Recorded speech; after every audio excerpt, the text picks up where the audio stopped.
Ma'asyiral muslimin wa jumratal mu'minin rahimakumullah. Dengan adanya pergeseran masa, maka terjadilah perputaran waktu, baik itu dari detik ke menit, menit ke jam, jam ke hari, hari ke minggu, minggu ke bulan, dan seterusnya.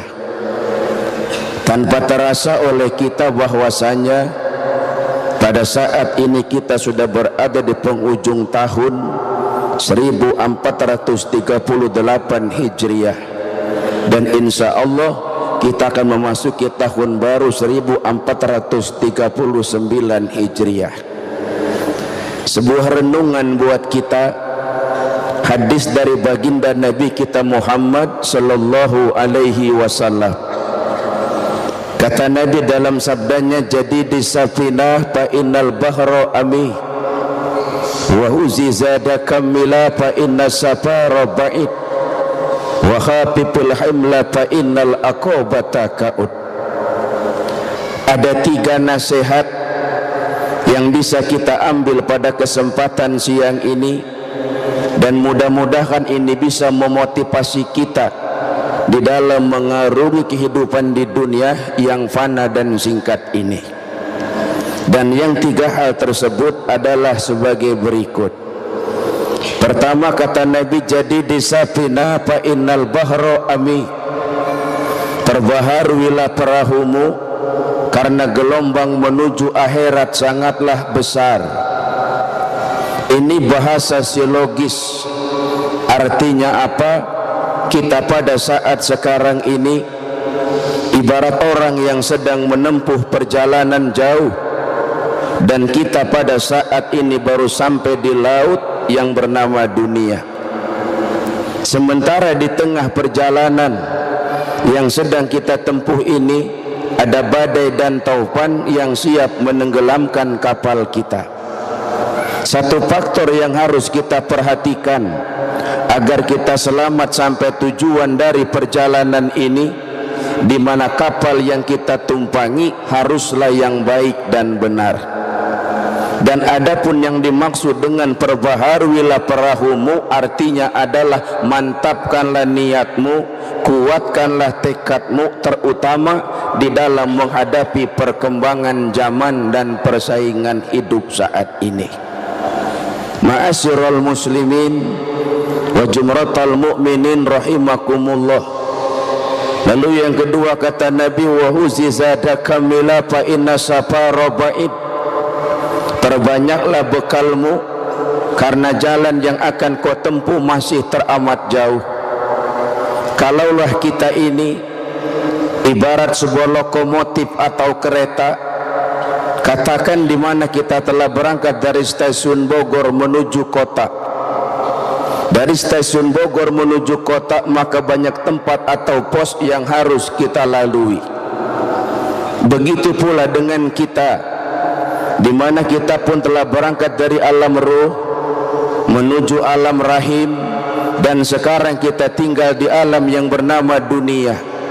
Untuk sampai ke alam akhirat, maka masih banyak tempat yang harus kita lalui. Logikanya, semakin jauh perjalanan seseorang, maka semakin banyak bekal persiapan yang ia perlukan. Orang yang akan menempuh perjalanan jauh dengan tanpa membawa bekal persiapan, maka orang itu bukan dikatakan berani, melainkan nekat namanya. Yang bahagia belum tentu, tapi sengsara sudah pasti. Begitu pula dengan kita yang akan meninggalkan dunia ini dengan tanpa membawa bekal persiapan amal maksudnya, maka itu pun bukan dikatakan berani, melainkan nekat juga namanya. Betapa tidak, sahabat baginda Nabi pernah berkata, man daholal qabr bila zadin faka'annama raqibal bahra bila safinah. Siapa orang yang masuk ke alam kubur, dalam arti kata wafat atau meninggal dunia, dengan tanpa membawa bekal persiapan amal maksudnya, maka orang itu diibaratkan, diumpamakan, dimisalkan mengarungi lautan, nyebrang lautan tanpa dengan menggunakan kapal. Dapat kita simpulkan, yang berlayar dengan kapal saja, yang nyebrang lautan pakai perahu saja, terkadang masih ada yang tidak sampai. Apalagi kalau hanya dengan mengandalkan kedua kaki dan tangan alias berenang, maka dapat dipastikan selamat belum tentu, tapi tenggelam sudah pasti. Inilah tamsilan, inilah gambaran buat orang yang meninggalkan dunia ini dengan tanpa membawa bekal persiapan amal maksudnya. Benarlah Allah berfirman, wal tanjur nafsun ma qaddamat liqad. Hendaklah seseorang manusia itu memperhatikan tentang bekal persiapan apa yang udah dia sediakan untuk hari esok. Ma'asyiral muslimin wa jumratal mu'minin rahimakumullah. Kemudian yang ketiga, kata baginda Nabi, wahafifil imla fa innal aqobata ka'ud. Ringankanlah bebanmu karena jalan menuju akhirat tidaklah mulus. Adapun yang dimaksud dengan ringankanlah bebanmu artinya adalah kurangilah beban dosamu, karena kalau terlalu banyak beban dosa yang kau bawa, ini akan menyulitkanmu di dalam menempuh perjalanan menuju akhirat. Bukankah baginda Rasul pernah bersabda, al-qabru awalu manzil min manazilil akhirah wa akhiru manzil min manazilid dunia. Kubur itu merupakan tempat yang pertama dari sekian banyak tempat yang ada di akhirat, dan kubur itu merupakan tempat yang terakhir dari banyaknya tempat yang ada di dunia ini. Maka siapa orang yang selamat dari siksa kubur, mudahlah dia menempuh jenjang berikutnya.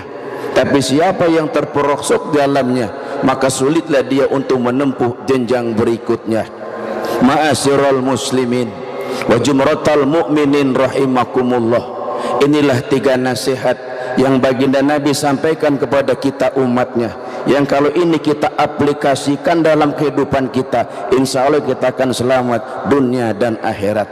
Dan semoga dengan akan datang tahun baru Hijriah ini, Allah panjangkan usia kita semua, Allah sehatkan badan kita semua, Allah berkahi kita buat terus berada dalam ridhonya Allah subhanahu wa ta'ala.